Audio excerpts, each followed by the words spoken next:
नमस्कार शेतकरी मित्रांनो, आपल्या शेतीविषयक यूट्यूब चॅनलमध्ये आपले सहर्ष स्वागत. जर चॅनलवर नवीन असाल तर नक्की चॅनलला सबस्क्राईब करा.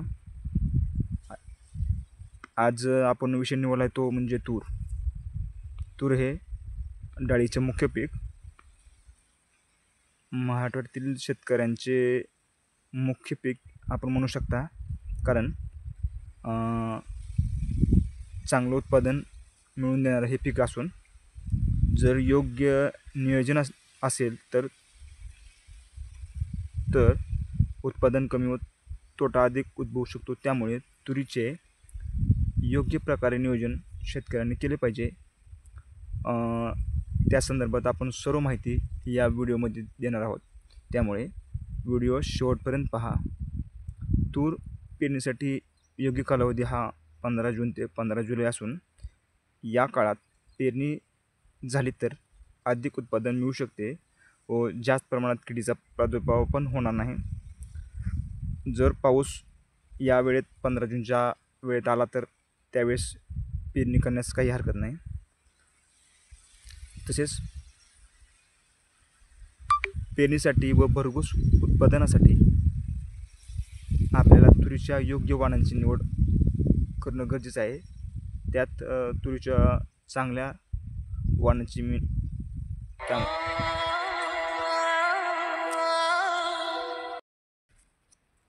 तुरीच्या वाण म्हणजे BDN 711, BSMR 736, गोदावरी अशा जे मराठवाड्यामध्ये चांगले उत्पादन मिळू शकतं ते वाण आपण निवडलं पाहिजे. आणि पेरणी करताना मुख्यत्वे 45x10 सेंटीमीटर किंवा 45x20 सेंटीमीटर अशा प्रकारे दोन तुरीमधील अंतर हे मुख्यत्वे दोन तुरीच्या झाडामधील अंतर अंदाजे अर्धा फूट ते 1 फुटापर्यंत आपण ठेवू शकताय. जर योग्य प्रकारे अंतर ठेवलं तर चांगल्या प्रकारे झाडाची वाढ होऊ शकते आणि मोठ्या प्रमाणात झाड फुटवे करू शकतो. त्यामुळे अंतर आपल्या सोयीनुसार ठरवायचं आहे. पण शक्यत्वे दोन सरीमध्ये अंतर 45x10 सेंटीमीटर आणि दोन तुरीमधील अंतर हे 1 फूटच्या आत बाहेर आपण ठेवू शकताय. तूर पीक हे पावसावर अवलंबून असले तरी आवश्यकतेनुसार आपल्याला फुलकळी व शेंगा भरण्याच्या अवस्थेमध्ये पाण्याची व्यवस्था करावी लागते. कारण पाऊस कमी असतो, त्यामुळे आपल्याला त्यावेळेस पाण्याची कमतरता भासू शकते. त्यानंतर पेरणीनंतर 20 ते 30 दिवसांनी कोळपणी केली पाहिजे. यामुळे योग्य तण नियंत्रण करता येते.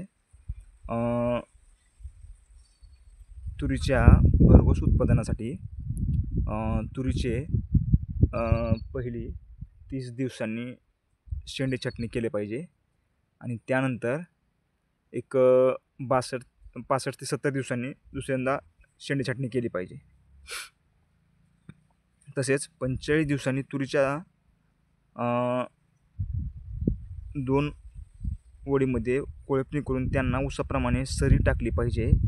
कारण ज्यावेळेस शेंगा भरण्याच्या वेळी एखाद्या वेळेस पाऊस उघडला त्यावेळेस आपल्याला पाण्याची कमतरता पाणी तुरीला द्यावं लागते. त्यावेळेस सरी टाकल्यामुळे योग्य प्रमाणे पाणी आपण देऊ शकतो आणि जुलै ते सप्टेंबरच्या दरम्यान पाऊस झाल्यानंतर सरीमुळे चांगल्या प्रकारे पाणी साठवणूक तुरीला होऊ शकते व तुरीला पाण्याची कमतरता भासणार नाही.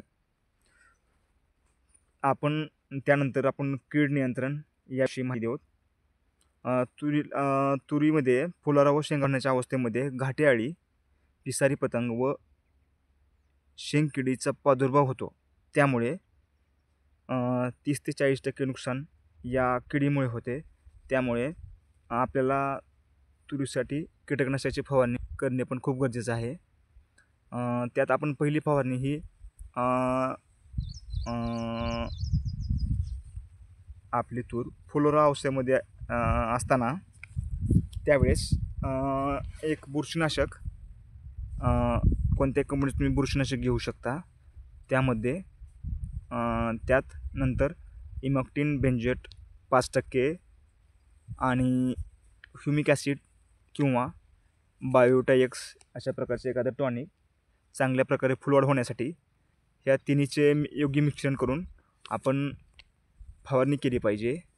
आणि त्यानंतर दुसरी फवारणी आपण ज्यावेळेस शेंगा भरण्याच्या वेळी अवस्थेमुळे त्यावेळेस आपण HNPV किंवा कोराजन किंवा सिजंटा कंपनीचं किंवा टाटा कंपनीचं कीटकनाशक, त्यानंतर त्याच्यामध्ये ह्युमिक ॲसिड किंवा एखादं टॉनिक जी शेंगा चांगल्या प्रकारे भरल्या पाहिजेत किंवा एखादं सूक्ष्म अन्नद्रव्य सुद्धा आपण त्यामध्ये घेऊ शकताय. या तिन्ही औषधांची एकत्र फवारणी करून आपण त्यानंतर फवारणी करायची आहे. आणि शेवट म्हणजे जर शेंगा भरण्याच्या अवस्थेमध्ये पाऊस कमी प्रमाणात होत असेल तर आपण तुरीला चांगल्या प्रकारे पाणी दिलं पाहिजे. त्यामुळे चांगल्या प्रकारे शेंगा भरतील व आपल्याला चांगल्या प्रकारे उत्पन्न मिळू शकेल. अशा प्रकारे आपण योग्य प्रकारे नियोजन करून तुरीची लागवड केल्यास आपल्याला हेक्टरी 15 ते 16 क्विंटल उत्पादन मिळू शकते. त्यामुळे आपण योग्य नियोजन करावे. अशा नवनवीन व्हिडिओसाठी आपल्या चॅनलला नक्की सबस्क्राईब करा, चॅनलला नक्की भेट द्या, व्हिडिओ शेअर करा. धन्यवाद.